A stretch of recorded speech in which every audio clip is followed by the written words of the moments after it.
La Ley de Administración y Control Gubernamental, más conocida para nosotros como la Ley SAFCO, la 1178. Nuestros aspectos generales. Es una ley que ha sido promulgada ya hace bastante tiempo, no es reciente. Sin embargo, ha ido cambiando poco a poco a través del tiempo y de nuestras necesidades para que podamos tener algo más coherente, ¿no?, con el tiempo. Es una norma que va a detallar un modelo de administración gubernamental. La finalidad de esta norma es la administración, de nuestros recursos de una forma eficaz y eficiente. En realidad son tres es eficaz, eficiente y con economía, ¿ya? Entonces esas tres palabras siempre van a estar en la ley SAFCO y en todos sus derivados para que la administración sea realmente transparente y sea realmente provechosa para nuestro pueblo boliviano.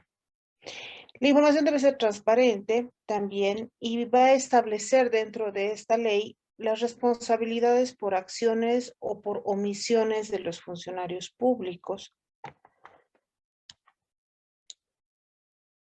Tiene como objetivo la administrar los recursos y entidades públicas bajo criterios de eficacia y eficiencia, disponiendo de una información transparente y oportuna para la toma de decisiones.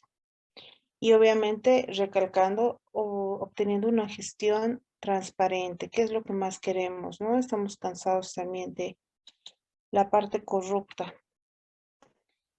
Entonces, para evitar eso, la SAFCO está ahí. Es una ley marco. Es una ley marco y va a establecer la base normativa y técnicas mínimas para el desarrollo de los sistemas de administración y control. Tiene un carácter instrumental también. El enfoque sistemático va a mirar el sector público como un todo, como un global, donde las entidades funcionan sobre un conjunto de sistemas de administración y de operación que interactúan entre sí.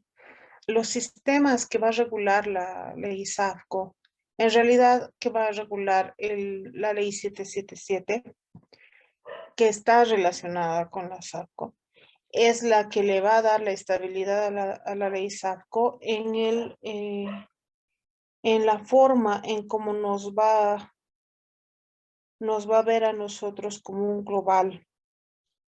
Porque, a ver, la finalidad de esta ley va a ser regular dentro de un ámbito jurídico los sistemas de administración y control gubernamental y va a crear unos sistemas de administración y control destinados para programar, organizar, ejecutar y controlar eh, la, la captación y el uso de los recursos, ¿no? Pero para eso va a necesitar estos sistemas y estos sistemas tienen que estar relacionados y deben trabajar entre sí. No va a subsistir un sistema suelto porque si no, no se llegarían a los resultados requeridos. El ámbito de esta ley de aplicación va a ser en todas las entidades públicas y donde el Estado tenga la mayoría de patrimonio. Se va a aplicar también a las unidades administrativas de los órganos legislativo, el judicial, electoral y finalmente en toda persona natural o jurídica que reciba recursos del Estado. Todas, todas estas entidades van a ser reguladas por la ley SAFCO. Ahora, es una norma que expresa un modelo de administración para el manejo de los recursos del Estado, como les decía hace rato. Y ahí va a crear esos sistemas. Va a establecer un sistema de administración que se interrelacione entre sí y con los sistemas nacionales. Va a establecer también un régimen de responsabilidad por la función pública. La finalidad de la ley SAFCO lo podemos resumir en 4 porque también está dentro del código, ¿no? Es administrar la captación, el uso eficaz y eficiente de los recursos públicos. Va a también disponer la información útil y oportuna y confiable, es decir, va a hacer una gestión transparente. Todo servidor público va a asumir la responsabilidad, perdón por los errores,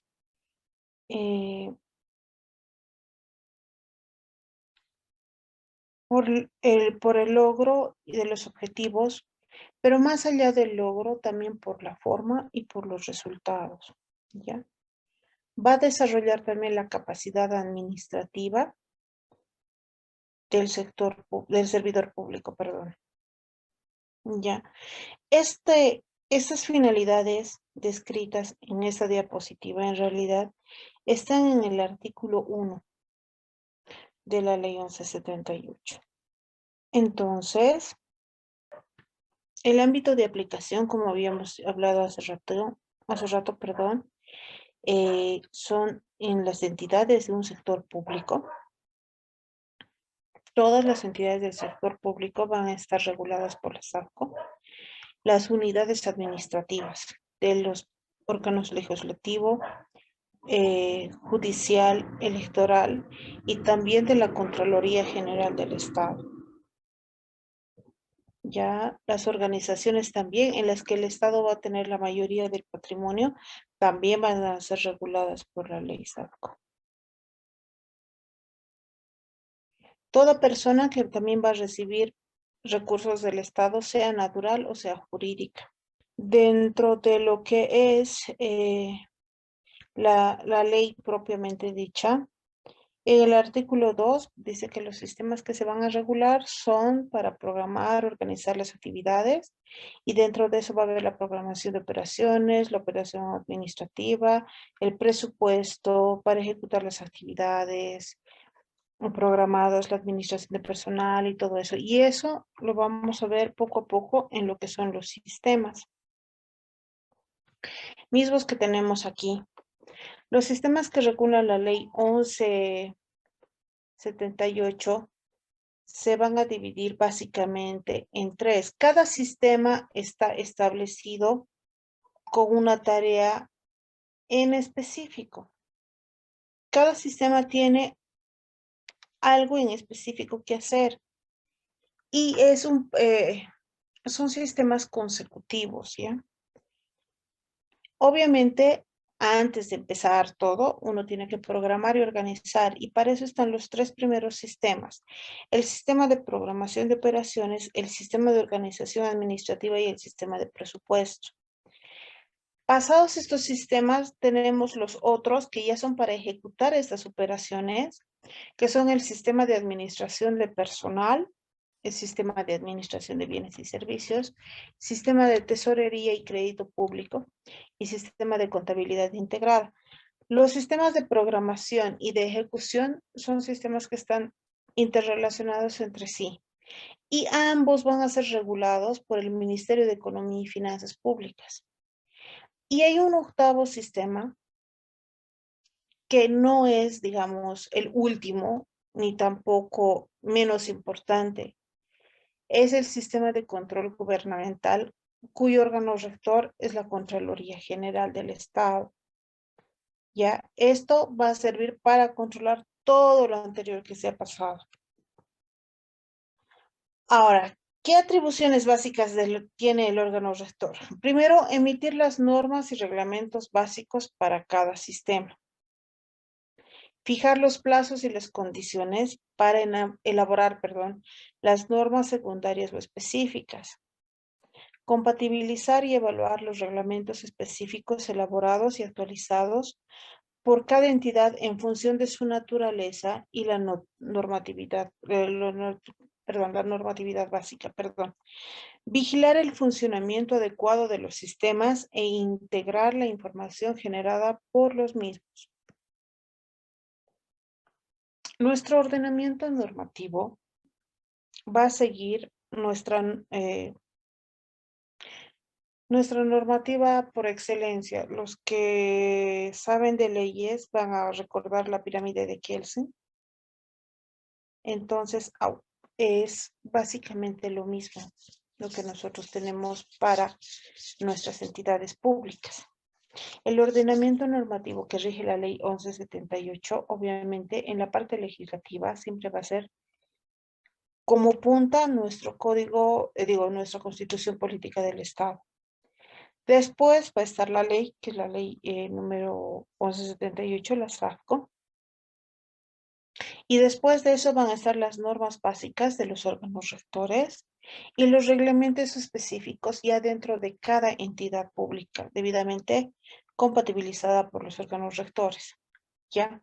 Estas entidades públicas van a hacer sus propios reglamentos que van a estar de acuerdo a las normas básicas que van a emitir los órganos rectores, y estas normas van a estar de acuerdo tanto a la ley SAFCO como a la Constitución Política del Estado, porque es nuestra base, ¿no ve? Entonces, ese orden va a seguir y no tiene que haber choque entre las normas internas de una entidad pública con la Constitución, porque ya serían anticonstitucionales y serían sujetas a un amparo o a un proceso de inconstitucionalidad. Así que las personas que se estén con la tarea de compatibilizar eso tienen que tener, deben tener mucho cuidado con que los reglamentos y los estatutos estén de acuerdo a nuestra normativa jurídica. Ahora, los SAICO, la responsabilidad de la implementación de los sistemas de control, de administración, van a ser los MAE. El MAE es la máxima autoridad ejecutiva, ¿ya? Y debe considerar, uno, la tuición de una entidad pública respecto a otra.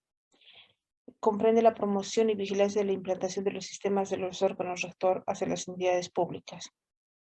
Toda entidad o funcionario, persona, que recaude, reciba, pague, custodie fondos, valores de bienes del Estado, debe rendir cuentas, ya sea a la Contraloría o al Ministerio de Economía. Si el Estado Plurinacional de Bolivia le confiere, no sé, una suma de 10.000 bolivianos para la adquisición de papel, la persona que ha recibido los 10.000 bolivianos debe rendir las cuentas con facturas, con documentos, con contratos de licitación, con todo lo que legalmente sea necesario para que vean que no ha habido un mal movimiento de esos 10.000 bolivianos. ¿Ya? La tuición como facultad de ejercer el control externo posterior sin perjuicio de la atribución que tiene la Contraloría General sobre esta función. Las entidades sujetas al control gubernamental deben enviar también a la Contraloría las copias de sus contratos y de la documentación sustentatoria a los 5 días de su perfeccionamiento. Y dentro de los 3 meses de concluido el ejercicio fiscal, entregar los estados financieros junto al informe del auditor interno. Como habíamos hablado, todas las entidades públicas están reguladas por la SAFCO y están siempre evaluadas por la Contraloría General. Esto implica a nivel nacional, departamental y municipal. No solamente es en la central, o sea, no solamente los órganos ejecutivo, legislativo, judicial y electoral a nivel nacional van a hacer eso, ni las empresas que tengan participación a nivel del Estado a nivel nacional, sino también las que estén de acuerdo al gobierno departamental, autónomo departamental, perdón, y también a los gobiernos autónomos municipales. Por eso también hay mucho problema en las adquisiciones, si es que se han dado cuenta. Muchas veces hay el presupuesto, pero es muy difícil hacer una compra de un bien en específico. Más que todo si es una compra de un solo producto y algo relativamente pequeño en valor. Bueno, no ni tan pequeño, creo que vale como 7.000 bolivianos, 8.000 bolivianos, algo que se quiere comprar, pero para nosotros sabemos que necesitamos ver la economía del país, entonces tenemos que irnos por algo que nos dé un producto más económico, pero que sea funcional y que sea efectivo y que sea eficaz. Entonces, es un poquito difícil eso. La Contraloría General del Estado va a ser el sujeto principal para aplicar la 1178. Casi todo está controlado por la Contraloría, ¿ya? Es una institución técnica que va a ejercer la función de control de la administración de las entidades públicas y aquellas en las que el Estado tiene participación o interés económico, facultada para determinar indicios de responsabilidad administrativa, ejecutiva, civil y penal. Estas responsabilidades las vamos a ir viendo después porque son importantes, en especial para las personas que ahorita están en función pública. Es un órgano, la Contraloría, perdón, es un órgano rector del sistema de control gubernamental. Está encargado de emitir la normatividad básica de los sistemas de control gubernamental interno y externo. Perdón. Es una autoridad superior de auditoría del Estado que ejerce el control externo posterior con autonomía operativa, técnica y administrativa. Es conductora de los programas de capacitación y especialización para los servidores públicos en el manejo de los sistemas que va a tratar la ley. Ahora, básicamente, en el territorio nacional, en el estado plurinacional en el que nosotros estamos, cuando hay la necesidad de la población de algo, el Estado, como Estado, tiene que cumplir con fines esenciales. ¿Para qué? Para llegar a un fin, es decir, para satisfacer las necesidades. Si el pueblo boliviano tiene la necesidad de un hospital en determinado sector, el Estado, como Estado, en sus diferentes campos gubernamentales, porque sabemos, ¿verdad?, que el municipio creo que solamente tienen, si no estoy mal, a cargo los hospitales de nivel 1 y 2, o 1 y el departamental 2 y 3, o solamente 2, y el nacional ya los hospitales de nivel 3, 4 y especializaciones, ¿verdad? Entonces, independientemente de cualquier ámbito de gobierno, el Estado como proteccionista, que es, necesita cumplir con fines esenciales. ¿Para qué? Para que se haga la satisfacción, es decir, para la construcción de un hospital en el lugar que se requiera. Si esa parte de la población necesita un hospital, no puede, de nivel 1, no puede el gobierno autónomo municipal ir y construir un coliseo o una cancha polifuncional si es que la necesidad de la población es un hospital, ¿ya? El Estado debe cumplir debe satisfacer la necesidad entonces para eso. Y para hacer para cumplir, para satisfacer esas necesidades, se hacen programas, se hacen programaciones, se crean proyectos. Y el 21 de enero del 2016 se dicta la ley número 777 del Sistema de Planificación Integral del Estado, el SPIE. Esto hace que la ley SAFCO empiece a tomar las funciones de regulación del sistema y ayuda para que se concreten los proyectos. Entra con la planificación a largo plazo, a mediano plazo y a corto plazo, ¿ya? Va a ir de acuerdo a un principio que tenemos en la Constitución Política del Estado, que es básicamente el que se está manejando más que otros principios, y es el Sumacron, y es el principio de vivir bien, ¿ya? Su finalidad va a ser lograr que la planificación de estos a largo, corto, mediano plazo tenga un enfoque integrado y armónico. El resultado de la articulación de los diferentes niveles del gobierno, ¿ya?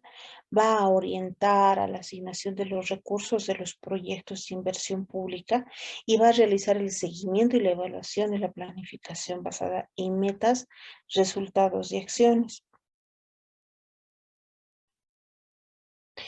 Entonces, este SPIE, y vamos a verlo esto el miércoles con más detalle, esta ley va a hacer que nosotros podamos encontrar el, el sentido a la normativa de la SAFCO, ya como un conjunto global, como habíamos dicho, que ve la SAFCO ve como un todo, como un global a través de los sistemas. Es específicamente esta ley la que le va a ayudar a hacer eso. ¿Ya? Continuemos. Los sistemas nacionales de planificación e inversión pública y su relación con los sistemas de administración y control. Habíamos hablado sobre lo que es el SPI y el SNIP. El SNIP es un conjunto de normas, procesos e instrumentos para formular, evaluar, priorizar, financiar y ejecutar. El SPI es el conjunto de procesos que establece la forma y el mecanismo, perdón, de la participación de los niveles. ¿Ya? ¿Para qué? Para los planes nacionales, departamentales, municipales, en los proyectos de inversión pública, con las opciones más convenientes, económico y socialmente hablando, en la racional toma de decisiones para las políticas de desarrollo y la asignación de recursos. Ahora vamos a empezar con los sistemas de programación de operaciones. Hace rato hablábamos sobre lo que es los sistemas, ¿verdad? Vamos a hablar sobre lo que es el sistema de programación de operaciones, el SPO, el sistema de presupuestos, el SP, el sistema de organización administrativa, o SOA, los sistemas para ejecutar las actividades programadas, que van a ser el sistema de administración de personal, el sistema de administración de bienes y servicios, que también lo vamos a ver el jueves, creo, el sistema de tesorería y crédito y el sistema de contabilidad integrada. También hay el grupo de los sistemas para controlar la gestión del sector público, que es el sistema de control gubernamental y que está integrado por el control interno y por el control externo posterior. En el sistema de programación de operaciones, vemos que es un conjunto de normas y procesos que van a establecer el POA de las entidades, el plan operativo anual, ¿ya? De acuerdo a los planes de desarrollo efectuados por el SPIE, en el marco, obviamente, nacional, departamental o municipal. Por eso les decía, donde haya la necesidad, independientemente del nivel de gobierno que tengamos, es donde el Estado va a hacer su parte y va a crear y armar proyectos, ¿ya? ¿Cuáles son sus objetivos? Primero, traducir los objetivos y los planes estratégicos en resultados a alcanzar en un corto plazo. En programa de operaciones anual, el instrumento para el logro de objetivos va a definir las operaciones, los recursos, los tiempos, las responsabilidades, los indicadores, con el funcionamiento preinversión e inversión en las operaciones. Y que los objetivos y los planes estratégicos de cada entidad sean concordantes con los planes y políticas generados por el CISPLAN o por el SPIE. No pueden ser diferentes. Ahora, ¿cómo se va a implantar el sistema de programación de operaciones? a través de un órgano rector que va a ser, como les había dicho, el Ministerio de Economía y Finanzas, con normas básicas, porque cada entidad va a elaborar su reglamento específico en el marco de las normas básicas dictadas por quién, por un órgano rector. ¿Para qué? Para que las entidades públicas desarrollen esto a través de la MAE con un reglamento específico. La máxima autoridad ejecutiva va a ser la encargada de que se implante esto. ¿Ya? ¿Cuál es la relación del sistema de programación de operaciones con el sistema de presupuesto? Como les había dicho hace rato, estos sistemas, si bien son individuales, deben funcionar en conjunto. Tienen y deben funcionar correctamente individualmente, pero también deben ser llevados correctamente en cuanto a la relación con los demás sistemas. ¿Ya? La programación de las operaciones es la base para la formulación del presupuesto. El POA va a ver lo que son las operaciones, los recursos humanos, bienes y servicios, cuánto va a costar eso. Y de acuerdo a eso, el presupuesto, el sistema de presupuesto va a asignar los recursos que necesitamos.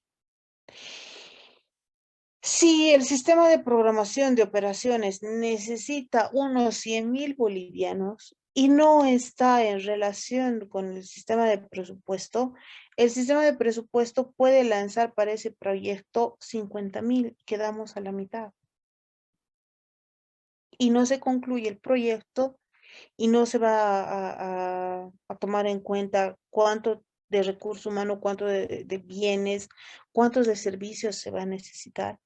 Y se va a quedar a mitad, va a ser un proyecto a medias y obviamente no vamos a llegar a lo que habíamos planteado antes, ¿no? A la finalidad que es eh,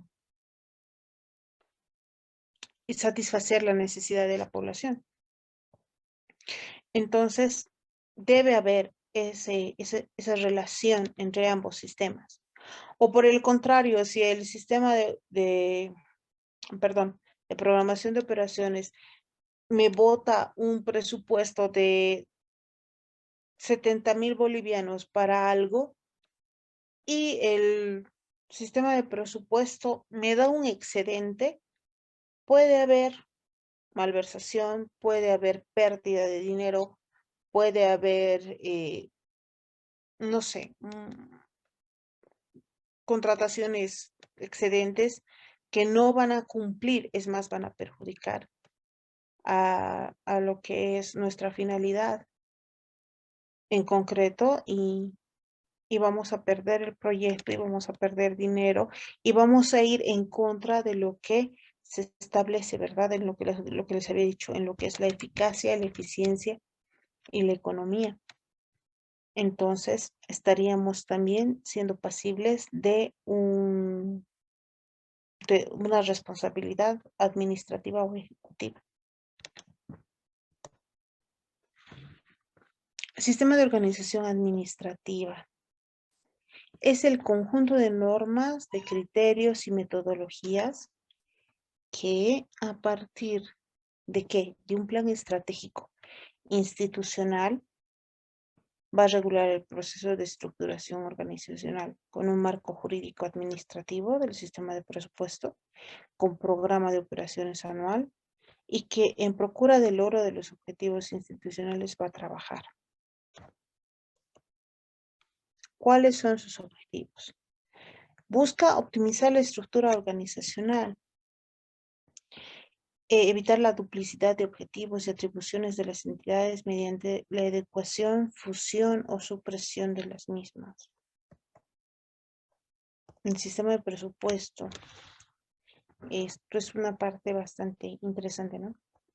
Es el conjunto de principios, políticas, normas, metodologías y procedimientos. ¿Para qué? Para el logro de objetivos y metas del sector público. El objetivo del sistema de presupuesto es prever los montos y las fuentes de los recursos financieros para cada gestión anual en función de organización administrativa en función de política gubernamental, en función de programación de operaciones. Ya. Las fuentes que nosotros tenemos normalmente vienen de lo que son impuestos, de regalías, que hace más o menos 2 años nos hemos visto bastante golpeados con la baja del petróleo y del gas, ¿no? Entonces, este sistema tiene que empezar a prever eso. Dentro de eso también, obviamente, va a entrar lo que son los impuestos nacionales, municipales, departamentales. También, en función de las organizaciones administrativas, sobre las prioridades también. Este sistema de presupuesto, cuando nos hemos visto también golpeados por la pandemia, ha trabajado un montón en todos sus niveles, porque había la necesidad de compra de diferentes insumos, de contrataciones. Entonces, ellos tienen que ver todo esto en sus objetivos. Las etapas. Primero, la formulación, que es el proyecto de presupuesto. Se evalúan todas las características de determinado proyecto para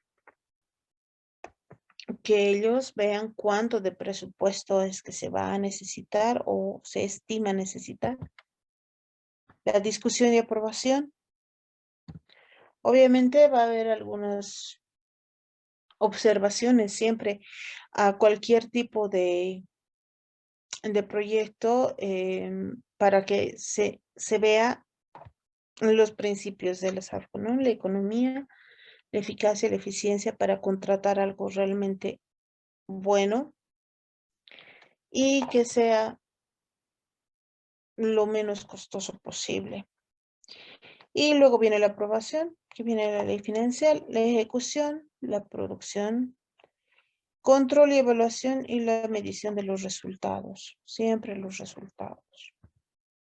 Sistema de administración de personal. ¿Qué es? Es un conjunto de normas, de procesos, procedimientos sistemáticamente ordenados que van a permitir la aplicación de disposiciones en materia de administración personal. ¿Cuáles son sus objetivos? Son procurar la eficiencia en la función pública. ¿Qué es la función pública? La función pública es el desempeño de los deberes y atribuciones asignados a un cargo público. ¿Quién va a desempeñar la función pública? Un servidor público, un dignatario, funcionario y toda otra persona que preste servicios de dependencia con autoridades estatales, cualquiera sea la fuente de su remuneración, porque viene del Estado. Para lograr el objetivo principal del sistema de administración de personal, se debe determinar primeramente los puestos de trabajo efectivamente necesarios, los requisitos y mecanismos para proveer los puestos con personas adecuadas, implantar regímenes de evaluación y retribución del trabajo, desarrollar las capacidades y aptitudes de los servidores públicos, establecer los procedimientos para el retiro de los servidores públicos también. Ahora, muchas veces los puestos de trabajo que se necesitan no son los reales, si se dan cuenta. Necesitamos que este sistema sea un poco más coherente con las necesidades de la población. Pero también va a ir esto de acuerdo al sistema presupuestario. Por lo tanto, es algo interrelacionado también. Sistema de administración de bienes y servicios. Es un conjunto de normas de carácter jurídico, técnico y administrativo que va a regular la contratación, manejo y disposición de bienes y servicios. Como les decía hace rato, es un poquito complejo en nuestro país hacer esto de una forma coherente y eficiente. tengo el conocimiento, por ejemplo, de que de un gobierno autónomo municipal se ha comprometido a apoyar la cultura de su municipio. Y uno de los órganos que está dependiendo del municipio en cuestión necesita la compra de instrumentos musicales. El detalle es que no hay tantas importadoras necesarias que liciten esto. Y por ejemplo, se habla de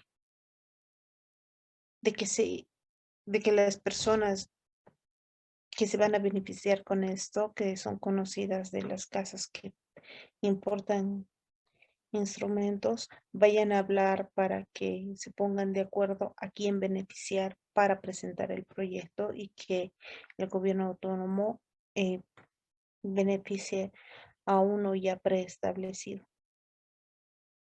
Pero si ustedes se dan cuenta, es un poco difícil porque ¿cuál de estas importadoras va a decir está bien, yo voy a poner un precio más alto para que la casa de Pepito Pérez, que es mi competencia, mercantilmente hablando, se beneficie con la licitación?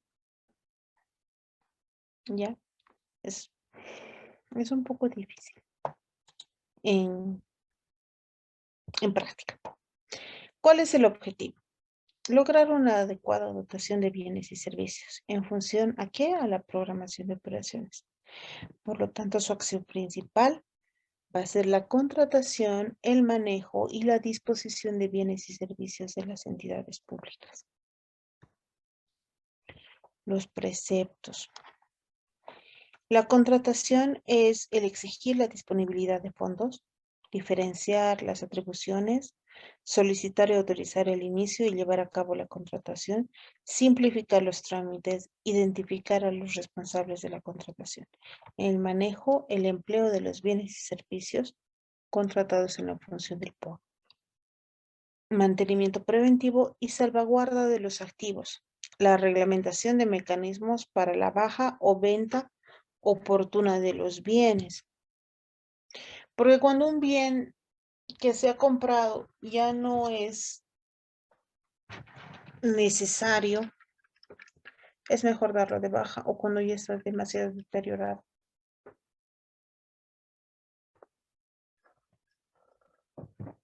Y dentro de eso, por ejemplo, también puede haber lo que son subastas, ¿no? Sistema de tesorería y crédito público. Es el sistema que se va a encargar de regular el manejo de los ingresos, es decir, también puede ser financiamiento o crédito público, programar los compromisos, obligaciones y pagos. Dentro de esto de los financiamientos o crédito también es de acuerdo a las necesidades del Estado. Como les decía, por ejemplo, en pandemia necesitábamos dinero. ¿Para qué? Para la compra de insumos y para las contrataciones, en especial del sector salud, porque se necesitaba un montón. Entonces, este sistema es el que ha estado trabajando en eso. ¿Para qué? Para encontrar los ingresos necesarios y el financiamiento para los proyectos. Regula la administración de los fondos públicos provenientes de recaudaciones para mantener adecuados niveles de liquidez. El sistema de crédito público va a regular los recursos obtenidos por la vía del endeudamiento público para lograr una eficiente y eficaz gestión de la deuda pública. Tratamos y trataremos siempre de, como Estado, no endeudarnos tanto. A veces no nos es posible. Necesitamos la liquidez necesaria para cumplir proyectos, muy aparte de las donaciones que vienen de organizaciones o de diferentes entidades, pero tratamos de que la deuda sea menor. Hay, hay organizaciones que dan créditos a fondo perdido, que son las que más buscan en proyectos. Tengo también el conocimiento, por ejemplo, de en el área rural que se han dado tanques de agua de, si no estoy mal, 20.000 litros o más para el riego de productores pequeños, con una contraparte del 30%. Y hay quien ha financiado eso, ha dado el 70% para que la contraparte pague el 30%. Entonces, este sistema va a empezar a regular eso también para que nosotros podamos acceder a créditos para el desarrollo de nuestro estado sin que nuestra deuda pública exagere. Los objetivos de este sistema van a ser manejar los ingresos, haciendo cumplir la recaudación de ingresos tributarios y no tributarios en el momento de su exigibilidad, el financiamiento buscando captar recursos internos, externos por la vía del endeudamiento y programar las cuotas de compromisos, obligaciones y pagos para ejecutar el presupuesto de gastos. Muchas veces tenemos la suerte, por así decirlo, de que algunas de estas organizaciones condonan la deuda. No siempre pasa, pero cuando pasa nos alivia mucho. Sistema de contabilidad integrado. Perdón. ¿Qué es? Va a ser un conjunto de principios, de normas y procedimientos técnicos que permiten el registro sistemático, es decir, las transacciones presupuestarias, financieras y patrimoniales y un sistema común oportuno y confiable. Con la información, ¿para qué? Para que tomen las decisiones. Sus objetivos van a ser generar la información relevante, útil para toma de decisiones por las autoridades que regulan la marcha del Estado. El sistema de contabilidad integrada va a ser lo que son las entradas, que son transacciones u operaciones, perdón, con incidencia económica y o financiera. Dentro del proceso va a estar la contabilidad presupuestaria, las transacciones presupuestarias, la contabilidad patrimonial, las transacciones patrimoniales, la contabilidad financiera, las transacciones financieras. Y en las salidas van a estar los estados de ejecución presupuestaria, el balance general, el estado de resultados, el estado de evolución patrimonial, etc. Y en los estados de flujo de caja, los costos también de las decisiones públicas.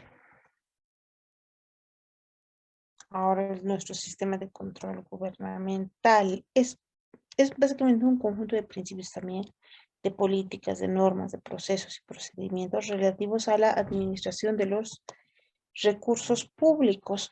Los objetivos de este sistema es mejorar primero la eficacia y la eficiencia en la captación y uso de los recursos públicos en las operaciones del Estado, mejorar los procedimientos para que toda autoridad y ejecutivo rinda cuenta oportuna de los resultados de su gestión, mejorar la confiabilidad de la información generada sobre el uso de los recursos públicos, igual mejorar la capacidad administrativa para impedir o identificar y comprobar el manejo inadecuado de los recursos.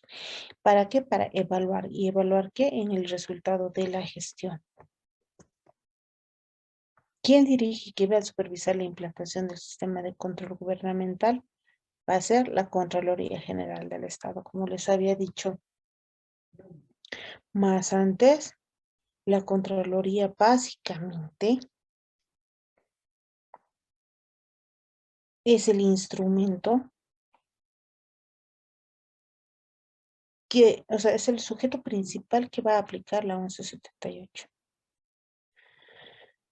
En la función de la dirección, estableciendo normas, guías, instructivos y lineamientos relativos al funcionamiento del sistema y ordenando, de control gubernamental, perdón, y ordenando el ejercicio del control externo posterior.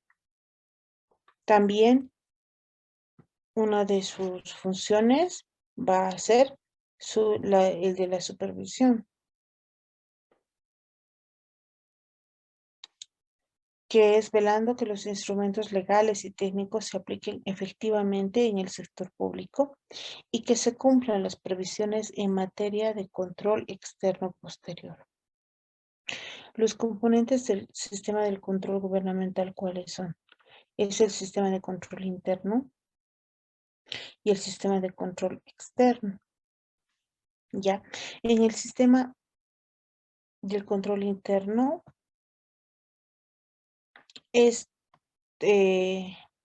están, según el CISPLAN y el SPIE, están todos los otros controles, ¿verdad? Que habíamos hablado hace rato, el sistema de programación de operaciones, el sistema de organización administrativa, el sistema presupuestario, el sistema de administración de personal, el de adquisición de bienes y servicios, el sistema de tesorería, perdón, y crédito público, y el sistema de contabilidad integrada también. Ahora, el sistema de control interno, ¿quiénes va a involucrar? Involucra a todo el personal de una entidad y se lleva a cabo bajo la responsabilidad de la máxima autoridad ejecutiva, es decir, de la MAE. Los propósitos van a ser lograr el cumplimiento de los planes, programas y presupuestos institucionales con las 3 E que les había mencionado: eficacia, eficiencia y economía. Asegurar la rendición de cuenta oportuna y transparente por los objetivos, forma y resultados. Proteger el patrimonio y la información de la entidad. ¿A quiénes la van a ejercer? El máximo ejecutivo y la dirección colegiada, los responsables superiores, todos los servidores públicos y la unidad de auditoría interna. En el funcionamiento de la Contraloría tenemos obviamente lo que es la Constitución Política del Estado y tiene a su cargo control fiscal sobre las operaciones de las entidades públicas. Tiene también la facultad de revisar mediante auditorías la gestión anual de las entidades del sector público y tiene atribuciones y responsabilidades que están también determinadas por ley. La responsabilidad por la función pública. El objetivo general es describir los aspectos fundamentales de la responsabilidad por la función pública e identificar los diferentes tipos de responsabilidades y el alcance de las mismas, tanto por acción y por omisión.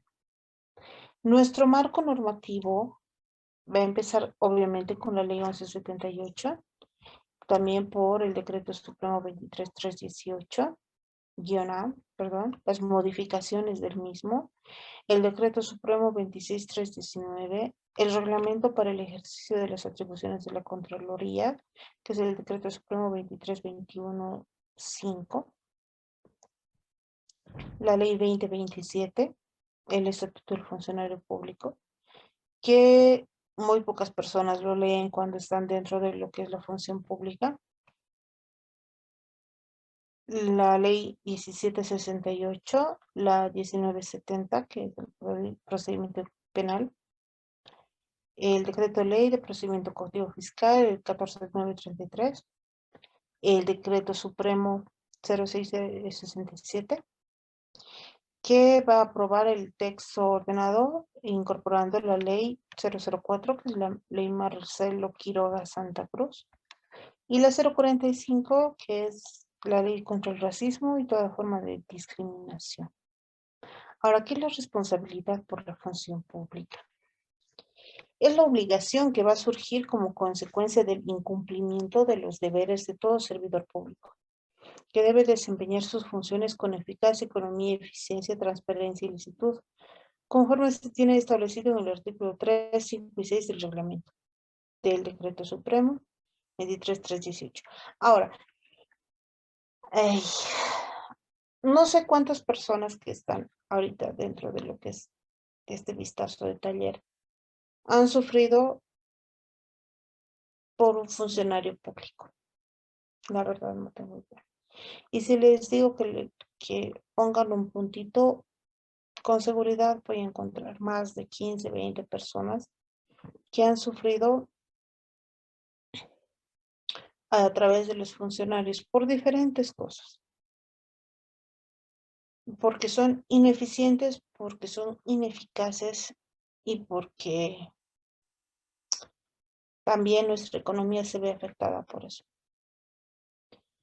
Entonces, muchos de nosotros probablemente deberíamos denunciar a estos malos funcionarios para ver si por lo menos se les llama la atención. Muy pocas veces se consigue, por si acaso. Todo servidor público responderá de los resultados emergentes del desempeño de las funciones, deberes y atribuciones asignadas a su cargo.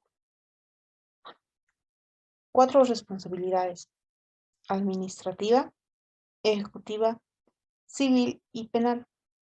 Vamos a ver un pantallazo de las 4, no a detalle, porque es hartito, pero por lo menos lo más básico, ¿no? Las 3 es que se mencionaban hace rato: eficacia, eficiencia y economía.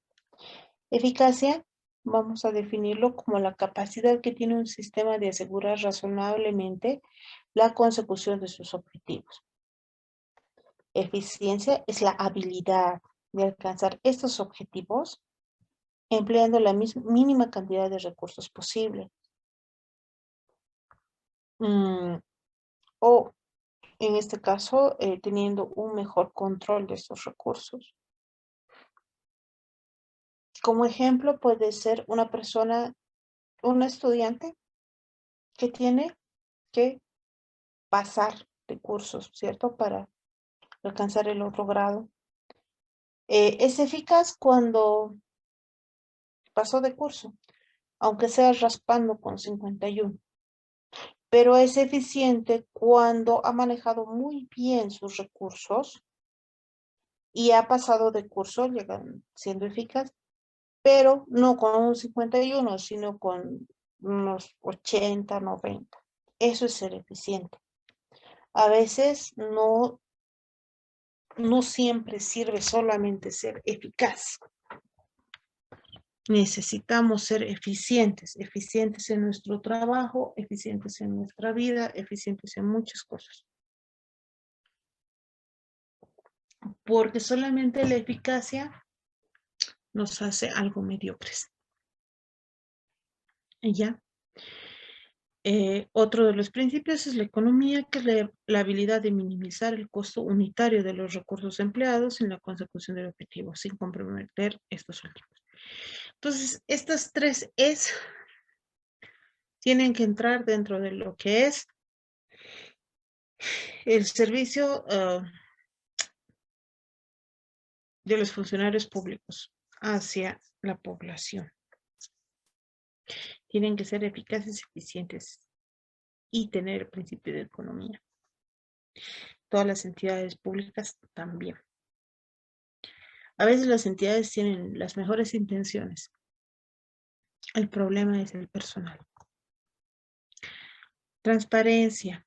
El principio de transparencia implica que todo servidor público, sin distinción de jerarquía, desde la MAE hasta el último funcionario, está obligado a ¿qué? A proporcionar información referida al desempeño de sus funciones. Licitud, que quiere decir que los actos, para que sean considerados generadores de responsabilidad, tienen que ser necesariamente demostrados. No podrían en consecuencia atribuirse la responsabilidad a ningún servidor sin antes haberle probado con todos los medios suficientes. ¿A qué se denomina el ordenamiento jurídico administrativo? Al conjunto de disposiciones legales que rigen la administración pública, lo que habíamos hablado sobre la pirámide, ¿verdad?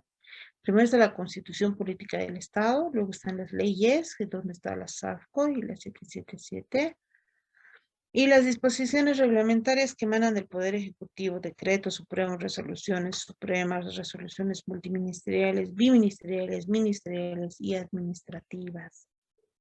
Lo que les había dicho de la pirámide, ¿no? Constitución política arriba, la ley, luego los decretos supremos y después los reglamentos específicos e internos. Entonces, ese vendría a ser el ordenamiento jurídico. que nuestros reglamentos específicos internos estén de acuerdo con nuestros decretos supremos, que van a estar de acuerdo con las leyes y con la Constitución Política del Estado. Ahora, ¿ante quiénes van a responder los servidores públicos? Todos van a responder ante los superiores jerárquicos hasta el máximo ejecutivo. Y los máximos ejecutivos ante las autoridades de las entidades que ejercen tuición hasta la cabeza de sector.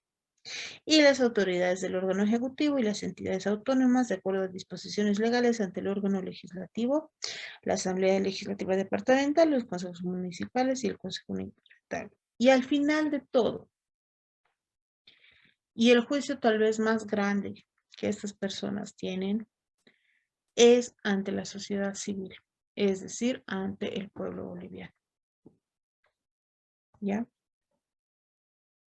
¿A quienes se denomina servidor público? A los dignatarios del Estado, autoridades electas departamentales, locales, municipales, funcionarios públicos y toda persona que preste servicio en relación de dependencia con autoridades estatales, cualquiera sea la fuente de su remuneración, porque es estatal.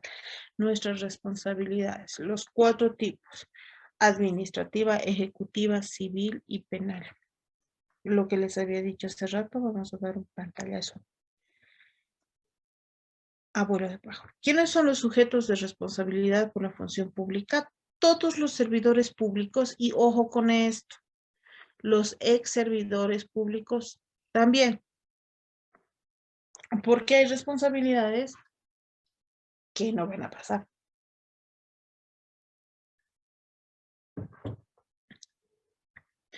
Son sujetos de responsabilidad de índole civil y penal también las personas naturales y las personas jurídicas con relación contractual con el Estado.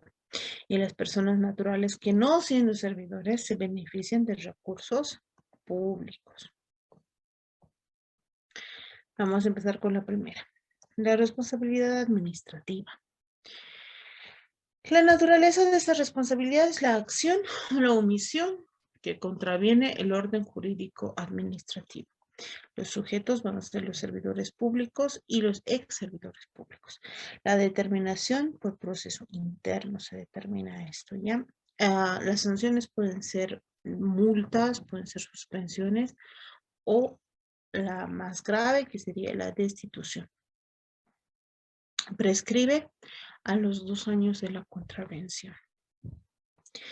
Es cuando se genera con el servidor público en el ejercicio de sus funciones incurre en una acción o omisión que contraviene el ordenamiento jurídico administrativo. ¿Qué significa la contravención? Es la falta que se comete al no cumplir lo ordenado. Es una transgresión de las normas cuando se obra en contra de ellas. ¿Quiénes son los sujetos de esta responsabilidad? Todos los servidores públicos, sin distinción de jerarquía, y también los servidores públicos, ¿no? ¿Quién va a determinar esto? La autoridad sumariante, perdón. Y va a ser bajo previo proceso administrativo interno. Ahora, ¿cómo está constituido el ordenamiento jurídico administrativo? Por las disposiciones legales relativas a la administración pública y vigentes en el país al momento en que se realiza el acto u omisión.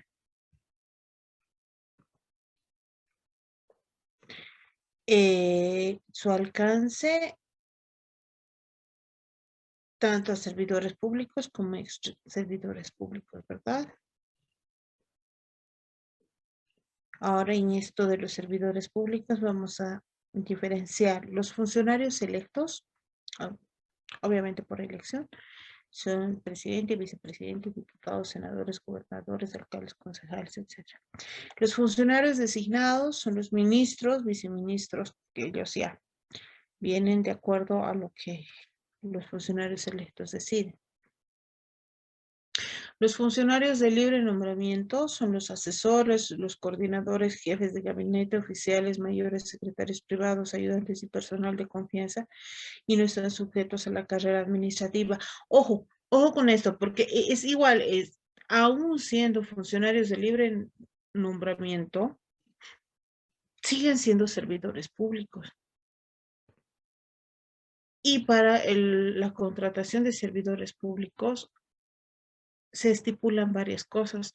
Yo conozco una funcionaria de libre nombramiento que no cumple con los requisitos, sin embargo, que por política está donde está.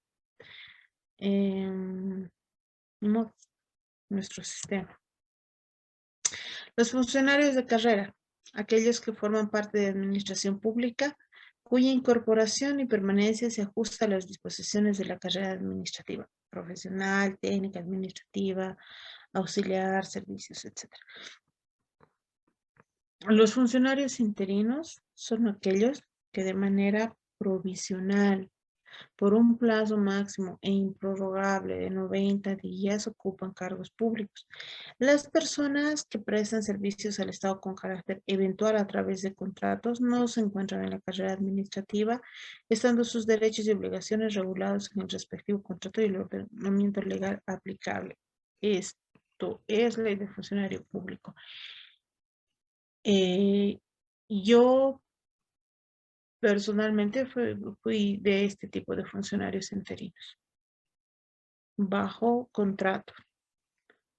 No nos prorrogaban, nos hacían esperar unos 5 días, 10 días para volvernos a contratar. Y así durante un año. El proceso administrativo interno se inicia por ¿qué? Denuncia presentada por un servidor público, ex servidor público o particular, de oficio por instrucción de la máxima autoridad ejecutiva MAE, cuando la autoridad sumariante tiene conocimiento de alguna contravención y en base a un dictamen de causa o informe de auditoría. ¿Cuáles son las sanciones? Para los servidores públicos, suspensión hasta un máximo de 30 días, la destitución y una multa hasta un 20% de la remuneración mensual. Para los ex servidores públicos, se deja registro y constancia de resolución de determinación de responsabilidad administrativa para contar con un precedente de su desempeño en la entidad. ¿En qué plazo prescribe la responsabilidad administrativa? Esto, por ejemplo, para los ex servidores públicos, dentro de lo que es el juzgado, cuando hay convocatorias para jueces, para secretarios y demás, se pide una certificación de no tener este tipo de sanciones. Y si uno tiene estas sanciones, ya no puede postular a ningún otro cargo público. ¿En qué plazo prescribe la responsabilidad administrativa? Prescribe a los 2 años de cometida la contravención, tanto para servidores públicos como para ex servidores públicos. Este plazo se interrumpe con el inicio de un proceso interno y necesariamente la prescripción debe ser invocada por el servidor público que pretende beneficiarse de ella y pronunciada expresamente por la autoridad legal competente. En los casos de gobiernos municipales, universidades públicas, escalafón judicial, carrera fiscal del Ministerio Público, Servicio Exterior y escalafón diplomático, magisterio, se rigen por su legislación aplicable. Hay excepciones, por si acaso. Las sanciones, nuevamente, multas, un 20% de la remuneración mensual, perdón. La suspensión hasta un máximo de 30 días sin goce de haberes. Y finalmente la destitución. La prescripción no va a operar de oficio, por eso decíamos que la autoridad es quien tiene que invocar esto, porque de oficio no va a prescribir. Responsabilidad ejecutiva. La naturaleza es el incumplimiento de obligaciones establecidas por la ley por una gestión deficiente o negligente.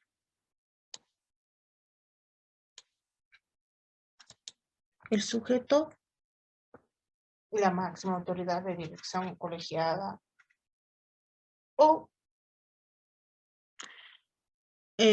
ambos, y las exautoridades. La determinación por dictamen del Contralor General, y las sanciones van a ser la suspensión y la destitución. Prescripción a los 2 años de concluida la gestión. La responsabilidad ejecutiva se determina cuando la autoridad o ejecutivo no ha rendido cuentas, ha incumplido con las obligaciones expresamente señaladas en la ley o cuando su gestión ha sido deficiente y negligente.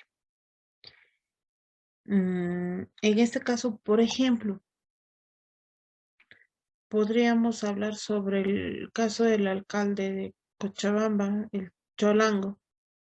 Hasta ahorita no se le está haciendo esto, pero ya deberían sancionarlo con esto, porque su gestión ha sido deficiente y muy negligente.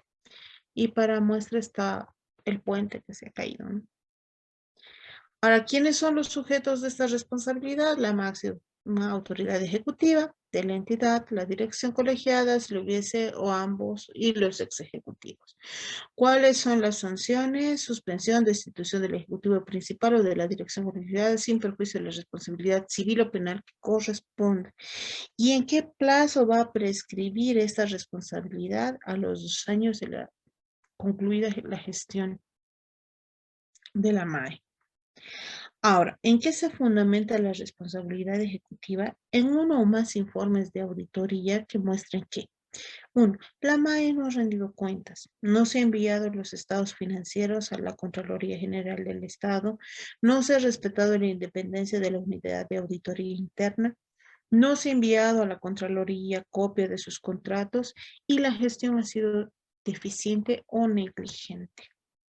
Ahora, ¿cuándo es una gestión deficiente o negligente? Cuando no se ha realizado una continua evaluación y mejora de los sistemas operativos de administración y control interno. Cuando la gestión no ha sido transparente.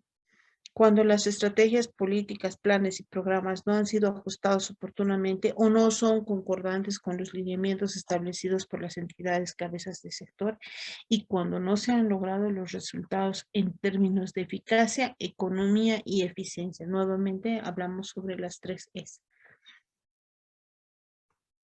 Responsabilidad civil. La naturaleza va a ser la acción, la omisión del servidor público o persona particular que causa daño al Estado, pero valuable en dinero. El sujeto son los servidores públicos, los ex servidores públicos, las personas naturales o jurídicas. La determinación va a ser tomada por un juez competente, coactivo, fiscal, tributario u ordinario.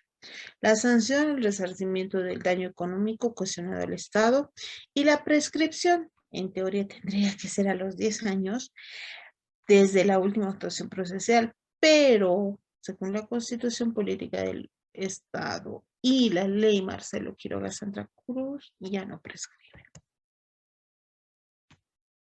La responsabilidad civil se establece cuando la acción o omisión causan daño al Estado, valuable en ¿qué? En dinero. El juez administrativo coactivo fiscal, cuando va a determinar esa responsabilidad, cuando el informe de auditoría se constituye un documento con fuerza coactiva fiscal, y el juez en materia civil cuando no es posible cuantificar el daño. Ahora, ¿quiénes son sujetos de esta responsabilidad? Son los servidores públicos, los ex servidores públicos, las personas naturales jurídicas privadas o jurídicas privadas, perdón, cuando el producto de un contrato o de otras causas ocasiona un daño o se benefician indebidamente de recursos del Estado. ¿En qué consiste la responsabilidad civil solidaria? Y se da cuando varias personas resultan responsables del mismo acto o del mismo hecho que hubiera causado un daño económico al Estado. ¿Qué es el dictamen de responsabilidad civil?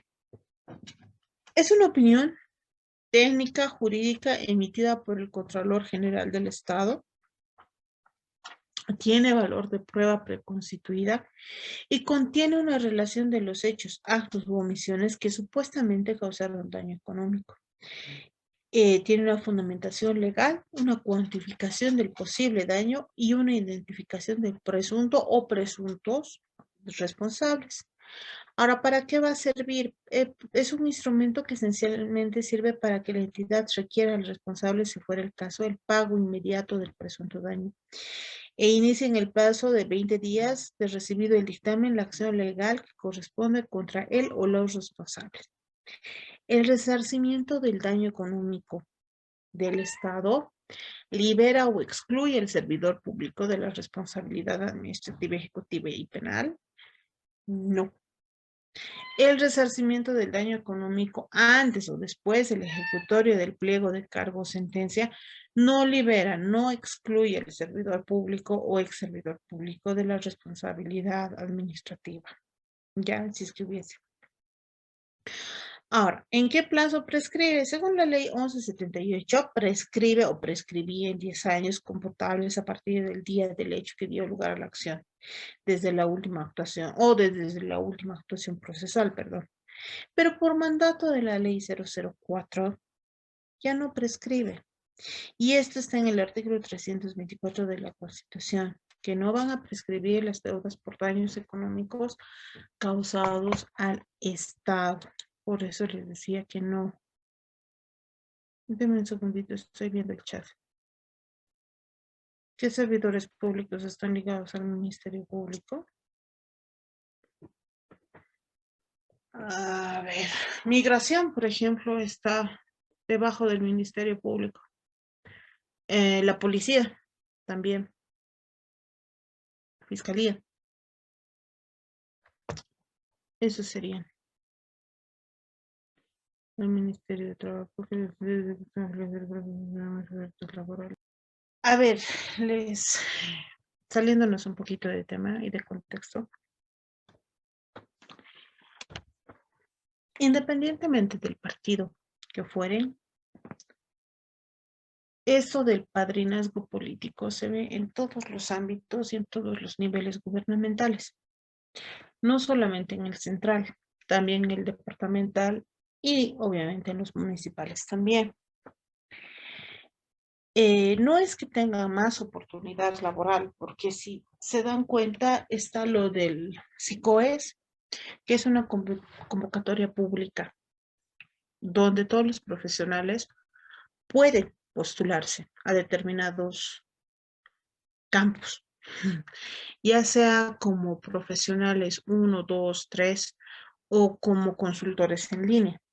Sin embargo, nuestro estado es bastante vergonzoso admitir esto. Nuestro estado es muy politizado. Igual que ustedes, yo también he sido, por así llamarlo, víctima de esto. Presenté mi currículum para una institución pública y me pidieron aval político. Intenté conseguirlo, no les voy a mentir, porque tengo amigos y conocidos que hacen política. Me juraron por su madre que me lo iban a conseguir, pero la persona que supuestamente iba a darme el aval político, justo ese día se encontró con una ex compañera de colegio, que había sido también abogado, y le dio el aval político a ella. Obviamente, no sé cómo habrá sido el proceso de contratación. La contrataron y era, porque creo que ya la destituyeron, una persona muy deficiente en su trabajo. Entonces, sí, lo que dice que las convocatorias públicas están arregladas, sí, es verdad.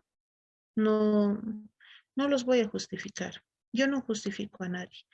Yo no tengo ningún problema personalmente de que una persona sea de un partido de un color naranja, verde, amarillo, rosado, azul, negro, blanco. No me interesa.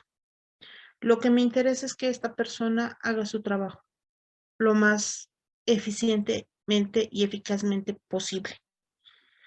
Porque, como ustedes les repito, me, me pudre el funcionario público que me cobra por cosas que no va a hacer.